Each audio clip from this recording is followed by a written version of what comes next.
episode, which is an overview of print media in India. The content for this episode has been researched by Sunil Saxena, who is an author and journalist with over 3 decades of experience in print, new media, social media, media education, and media research. In this episode, you will learn about the initial years of print media in India that dates back to the 18th century. You will learn how the print media evolved in different Indian languages, how the nationalist press rose to counter the Anglo-Indian press, how the nationalist media played an important role in the freedom struggle, how the print media grew in post-independent India. You will also learn about the dramatic change that occurred in the shape, size, structure, and reach of the print media after the emergency and the reasons for this change. You will also learn how the print media is coping with the challenge posed by the arrival of internet in India.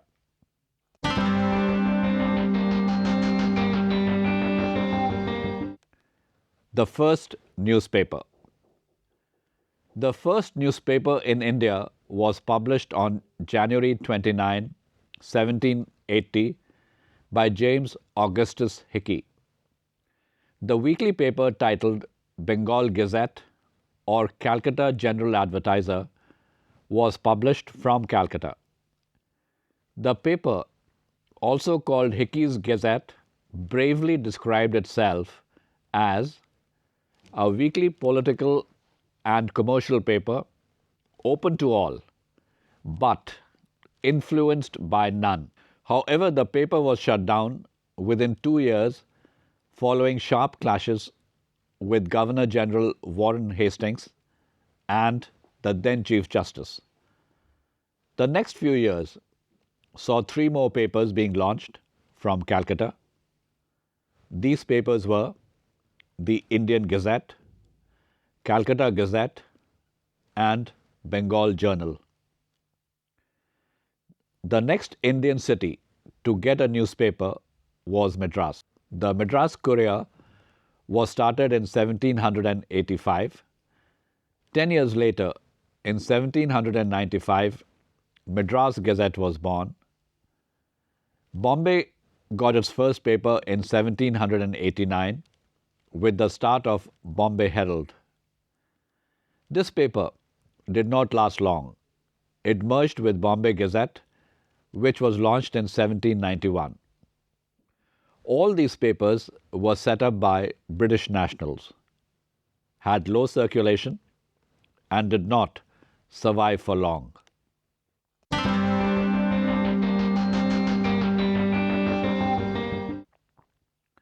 Print media in 19th century. The early 19th century saw the emergence of Indian language newspapers. The pioneers were the Serampore missionaries who started Samachar Darpan, and Raja Ram Mohan Roy, a social reformer, who tried to give a new dimension to print media in India. He launched 3 papers in 3 languages: Sambad Kaumadi in Bengali in 1821, Miratul Akhbar in Persian in 1822, and Brahmanical Magazine in English in 1822. The focus of his publications was social reform. It was in the second half of the 19th century that some of the major nationalist and British newspapers were born. In 1861, 3 newspapers, The Standard, The Bombay Times, and Telegraph, were merged to create the Times of India. The owner of the Times of India, Mr. Robert Knight, also went on to set up the Statesman in Calcutta in 1875. A third major British newspaper, to be set up at this time was The Pioneer. The newspaper, which began publication from Allahabad, came to be served by the legendary Rudyard Kipling. These three newspapers were very loyal to the British interests and were popularly referred to as Anglo-Indian newspapers during the freedom struggle. In 1868, the first great Indian nationalist newspaper, Amrit Bazar Patrika, was established. It was followed by the Hindu, which was established 10 years later in Madras. Two other strong nationalist papers to come up in this period were Kesari in Marathi and the Maratha in English. Both were set up by the veteran freedom fighter Bal Gangadhar Tilak. In Kerala, the Malayalam Manorama began publication in 1890. All these newspapers were weekly papers when they started.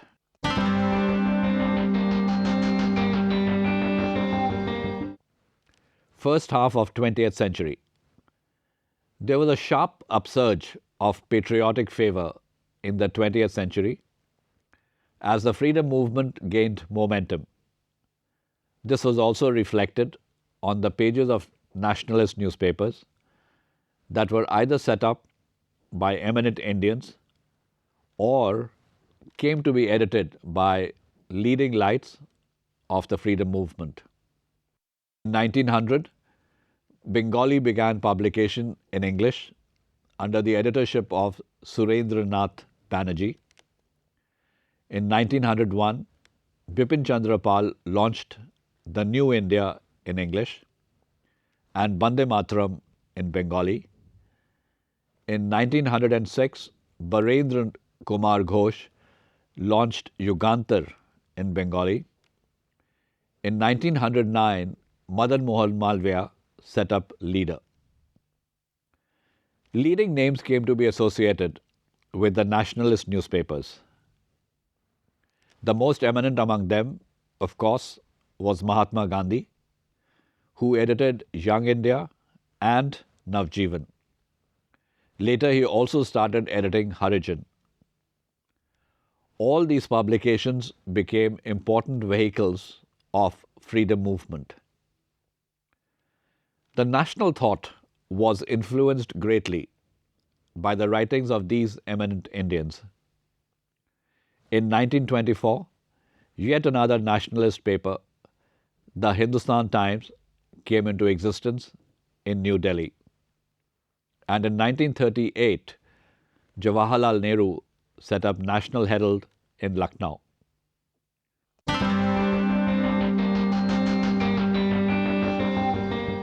Second half of 20th century, the history of the print media in post-independence India can be divided into two clear sections: pre-emergency and post-emergency. The pre-emergency era was a quiet era. It can also be said to be an era of transformation and stagnation. The print media, after independence, reoriented itself to reporting day-to-day events about ministers, officials, policies, and government functions. The loftiness and idealism that characterized the journalism of pre-independence era was replaced with more nuts and bolts reporting. Some of the major events that the print media covered during this period were the first national elections of 1951-52, the formation of the linguistic states, the Chinese attack, and the takeover of Goa. These were not easy years for the print media. The honeymoon between the government and the media soured soon after the heady days of independence. The economy was still to come into its own, and most of the newspaper income came from government advertising. The salaries were low, and the newspaper hierarchy was ill defined. The profession that had attracted titans during the freedom struggle found it difficult to attract fresh talent. The government appointed the Press Commission in 1952 to review the working of the press and to suggest measures to strengthen it. The Press Commission gave its report in 1954. After that, the government passed the Working Journalists Act in 1955, the Newspaper Price and Page Act in 1956, and set up the Press Council in 1965.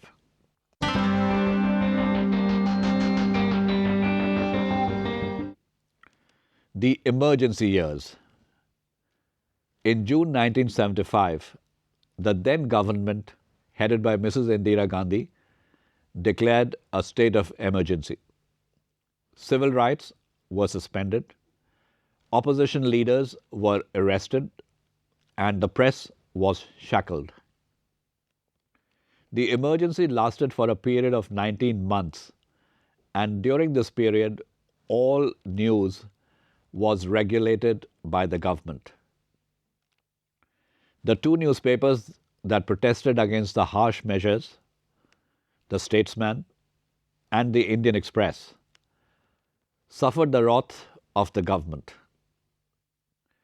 Government advertising, which was an important source of revenue at that time, was withdrawn to any newspaper that dared to raise its voice. The four news agencies that supplied content to the Indian newspapers were merged to create a single agency. This helped the government tighten its hold on the flow of information. A fear psychosis was also created by threatening arrests of dissenting publishers, editors, and their families. It was a dark period in the history of Indian press, and there was much relief when the emergency was lifted and a new government sworn in.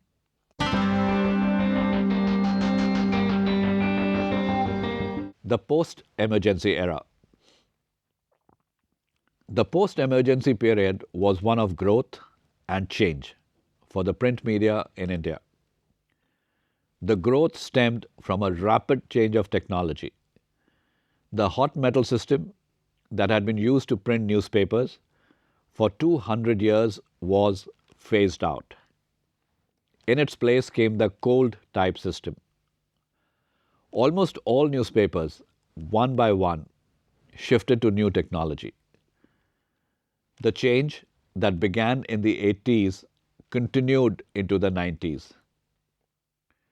But even before all newspapers could shift to the new technology, another revolutionary change happened. This was the introduction of desktop publishing in the 90s. The new technology had a dramatic impact on the livelihood of workers. Hundreds of workers had to be either reskilled or retrenched. A new workforce that was younger and more tech savvy came into existence. The 80s also witnessed another significant change in technology. This was the introduction of color printing. Another significant change was the sectioning of the newspaper. The newspaper was divided into two sections, the main newspaper and the city or metro pullout. But the most dramatic change was in reach. The new technology made it possible to transmit print-ready pages to distant places at little or no cost. The newspapers took full advantage of this technology to set up satellite editions in small towns and cities. The main beneficiaries of this technology were the vernacular papers, They rapidly scaled up their operations in the 1990s and the first decade of the new century.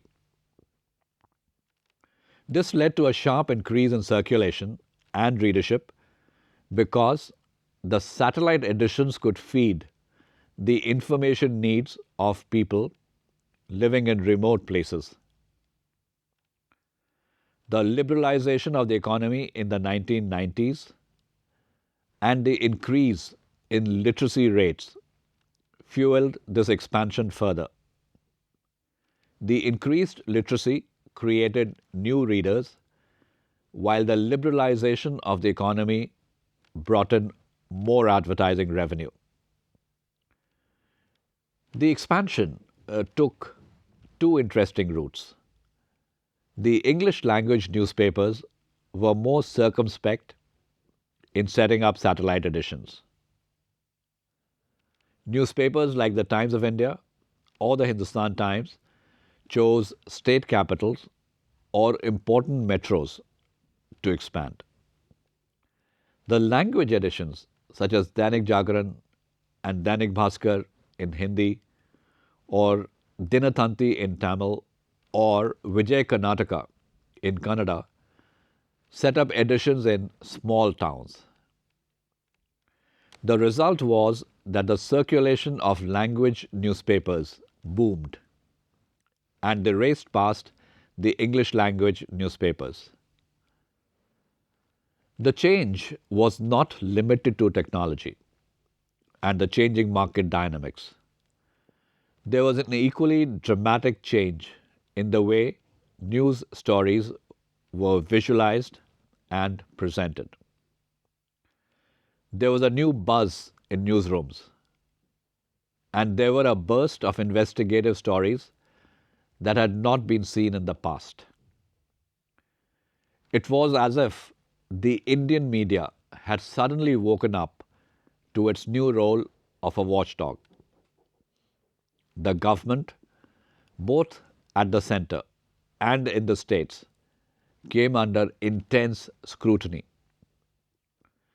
The print media became the toast of the country when it brought down the Antole government in Maharashtra, exposed the Bhagalpur blindings, and shocked the conscience of the nation by reporting the trafficking of women in the famous Kamla case. The period also witnessed the emergence of weekly and fortnightly news magazines as an important part of print media. So far, the magazine segment was dominated by general interest magazines. After Emergency, India Today, Sunday, and The Week created a special place for themselves. They introduced a new brand of journalism that was more in-depth and more investigative. They were smartly produced and created a big market for themselves.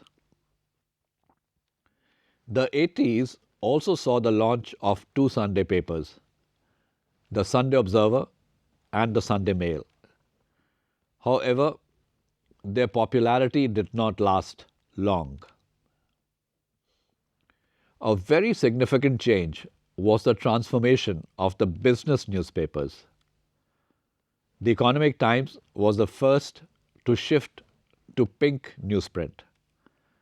It was followed by Financial Express and Business Standard. The change was not limited to looks. It was much deeper.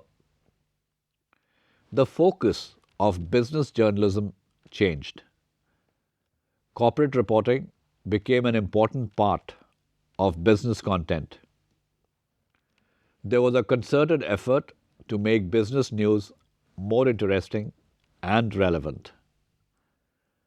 The pink papers were not the only ones who led the change.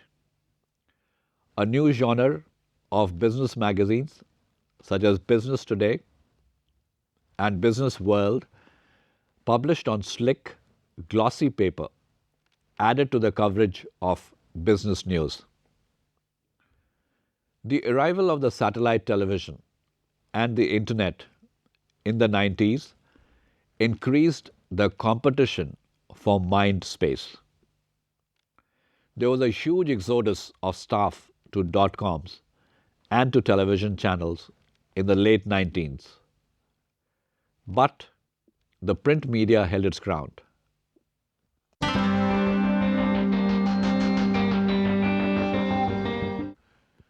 Print media in 21st century. The changes unleashed by liberalization and new technology in the last quarter of the 20th century continued to power the growth of print media in the 21st century too. There were two brief hiccups. The first from 2001 to 2003 and the second from 2008 to 2010. Both were caused by an economic depression, and the print media too felt the pinch. However, what caught the attention of the world was the continued growth of print media in India. This was in sharp contrast to the experience of the Western world, where newspapers were rapidly losing circulation as more and more people were shifting to the internet to get their news. In contrast, the paid circulation of Indian newspapers increased from 38 million in 2006 to 48.3 million in 2012, according to figures provided by the Audit Bureau of Circulation. This was an impressive jump of over 26% in 6 years. A similar increase can be seen in readership figures. According to figures released by Indian Readership Survey, IRS, the readership of Indian newspapers grew from 296 million in 2006 to 340 million in 2012. The reason for this increase, according to media observers, was increasing literacy, which went up from 65% in 2001 to 71% in 2011. Another interesting trend has been the continued growth in the language segment. The English language newspapers have registered only a marginal increase in the 21st century, as against the language newspapers that have forged ahead. The readership of the number one news daily, Dainik Jagran, according to IRS figures released in the last quarter of 2012, was 16.3 million. In contrast, the readership of the Times of India, the largest selling English daily, was 7.6 million. Equally interesting is the fact that 9 out of the 10 Indian newspapers are language dailies. If one adds up the combined readership of the top 10 language dailies, as per the 2012 IRS figures, it comes to a staggering 130 million. As against this, the combined readership of the top 10 English newspapers in that quarter was a mere 20 million. Interestingly, the PricewaterhouseCoopers survey titled Indian Entertainment and Media Outlook 2013 forecasts that the Indian language newspaper market has far from peaked. The language newspapers, especially Hindi newspapers, are poised for further growth in the coming years. The magazines, however, are not doing so well. Their circulation has been gradually going down in the 21st century. This is true of both general interest and news magazines. This is a story of print media as of today. It is difficult to forecast as to what the future holds. However, what can be said with confidence is that the print media has been a vibrant and strong pillar of Indian democracy.